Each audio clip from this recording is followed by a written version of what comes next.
Doctor గారు ఒకరు ఈ విధంగా అడుగుతున్నారండి. నాకు 85 సంవత్సరాలు, పురుషాంగం పూర్వ చర్మం బిగుసుకుపోయింది. దానివల్ల పురుషాంగంలో దురద మంట కలుగుతున్నాయి. మూత్రం కూడా మంట అనిపిస్తోంది.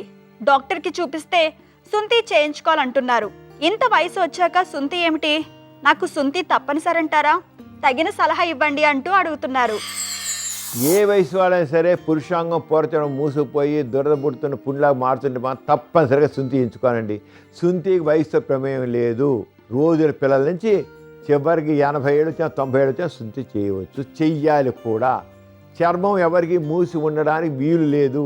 పురుషాంగం మీద పూర్వ చర్మం తప్పకుండా ముందు వెనక్కి మూవ్ అవుతూ ఉండాలి. అది ఏ వయసు వాళ్ళ, చిన్నపిల్ల కావచ్చు, మధ్య వయసు వాళ్ళు కావచ్చు, ముసలి వాళ్ళు కావచ్చు, ఎవరికైనా సరే చర్మం వెనక్కి ముందు వెనక్కి ఒకవేళ బిగుసిపోయి ఉంటే మాత్రం తప్పనిసరిగా సుంతి చేయకపోతే మాత్రం అక్కడ బెల్లం పాస్టేజ్ లాగా వచ్చి అక్కడ చీము బట్టి ఇంకా నష్టం జరుగుతుంది. లేకపోతే క్యాన్సర్ క్రిములు చేరి క్యాన్సర్ అవడానికి అవకాశం ఉంది. అంచేత వీలైతే అక్కడ ఫంగస్ ఇన్ఫెక్షన్, బ్యాక్టీరియల్ ఇన్ఫెక్షన్, ఇతర ఇన్ఫెక్షన్ కూడా రావచ్చు. కానీ చర్మం మూసుంటే మాత్రం హ్యూమన్ ప్యాపిలోమా వైరస్ చేరిపోయి క్యాన్సర్ వచ్చేందుకు అవకాశం ఉంది. అంచేత వయసు ప్రమేయం లేదు.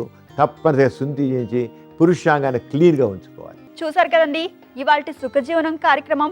మీకు కూడా లైంగిక సమస్యలు కానీ సంతానలేమి సమస్యలు ఏమైనా ఉంటే మీ సమస్యలను వాట్సాప్ ద్వారా పంపొచ్చు. 8008532087 అనే నెంబర్కి వాట్సాప్ చేయండి.